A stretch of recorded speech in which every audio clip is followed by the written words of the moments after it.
بسم اللہ الرحمن الرحیم۔ السلام علیکم۔ زید بن ثانہ مدینہ کا ایک یہودی عالم تھا۔ اس نے آپ صلی اللہ علیہ وسلم میں وہ تمام صفات دیکھی جو اس نے تورات میں پڑھ رکھی تھی۔ صرف 2 صفتیں ایسی تھیں جن کی وہ تصدیق کرنا چاہتا تھا۔ ایک یہ کہ آپ صلی اللہ علیہ وسلم کا تحمل آپ صلی اللہ علیہ وسلم کے غصہ پر غالب ہوگا۔ دوسرا، ان سے شدید جہالت اور بدسلوکی کے باوجود ان کے حلم میں اضافہ ہی ہوگا۔ زید بن ثانہ آپ صلی اللہ علیہ وسلم کے حلم کے امتحان کی خاطر اکثر جا کر آپ صلی اللہ علیہ وسلم کی مجلس میں بیٹھا کرتا تھا۔ تھوڑے ہی دن بعد یہ موقع بھی آ گیا۔ ایک روز آپ صلی اللہ علیہ وسلم کی مجلس میں ایک بدو آیا۔ اس نے عرض کیا، یا رسول اللہ، میرے علاقے کے کچھ لوگ مسلمان ہوئے تھے، اب انہیں فقر و فاقہ کا سامنا ہے۔ اگر انہیں فوری مدد نہ ملی تو خطرہ ہے کہیں وہ اسلام سے نکل نہ جائیں۔ اس وقت آپ صلی اللہ علیہ وسلم کے پاس مدد کرنے کے لیے کچھ نہ تھا۔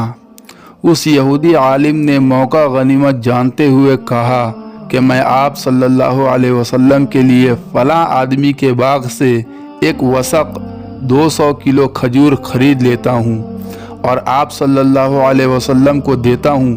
آپ صلی اللہ علیہ وسلم یہ کھجوریں کچھ دن کے بعد مجھے لوٹا دیجیے گا۔ آپ صلی اللہ علیہ وسلم راضی ہو گئے۔ یہودی عالم نے بطور کھجور 80 دینار نکالے اور آپ صلی اللہ علیہ وسلم کے حوالے کر دیے۔ آپ صلی اللہ علیہ وسلم نے اسی وقت بدو کو بلایا اور اسے رقم دے کر فرمایا، فوراً جاؤ اور ان لوگوں کی مدد کرو۔ ابھی کھجوروں کی ادائیگی کے 2-3 دن باقی تھے کہ یہودی عالم نے آپ صلی اللہ علیہ وسلم کی آزمائش کا فیصلہ کر لیا۔ آپ صلی اللہ علیہ وسلم دیگر صحابہ اکرام کے ساتھ جنت البقیع ایک جنازے کے لیے تشریف لے گئے۔ آپ صلی اللہ علیہ وسلم کے جنازے سے فارغ ہوتے ہی یہودی عالم وہاں پہنچ گیا اور آپ صلی اللہ علیہ وسلم کی چادر اتنے زور سے کھینچی کہ وہ آپ صلی اللہ علیہ وسلم کے کندھے سے گر گئی۔ اس نے نہایت ہی تلخ لہجے میں کہا، اے محمد صلی اللہ علیہ وسلم، میرا قرض واپس کرو۔ خدا کی قسم مجھے پتہ ہے کہ تم بنی مطلب کی اولاد بہت ٹال مٹول سے کام لیتے ہو۔ اس پر حضرت عمر بن خطاب رضی اللہ عنہ غصہ سے کانپ اٹھے اور کہا، اے اللہ کے دشمن، تیری یہ جرات کہ تو میرے سامنے اللہ کے رسول صلی اللہ علیہ وسلم کی اس طرح گستاخی کرے۔ اگر مجھے اللہ کے رسول صلی اللہ علیہ وسلم کا لحاظ نہ ہوتا تو میں تیری گردن اڑا دیتا۔ رسول اللہ صلی اللہ علیہ وسلم نے نہایت وقار اور سکون سے یہ سب کچھ برداشت کیا اور پھر حضرت عمر رضی اللہ عنہ سے مسکراتے ہوئے مخاطب ہو کر کہا، اے عمر، آپ کو اس طرح سے بات نہیں کرنی چاہیے تھی۔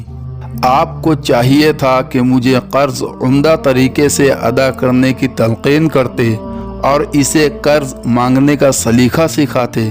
پھر حکم دیا، عمر، جاؤ اور اس کا قرض واپس کرو، اور چونکہ تم نے اسے ڈرایا دھمکایا ہے اس لیے اسے کچھ کھجوریں قرض سے زیادہ ادا کرو۔ یہودی عالم زید بن ثانہ حیران تھا کہ اس قدر بدتمیزی کے باوجود بھی آپ صلی اللہ علیہ وسلم مسکرا رہے ہیں۔ بلا شبہ آپ صلی اللہ علیہ وسلم کا حلم آپ کے غصے پر سبقت لے گیا۔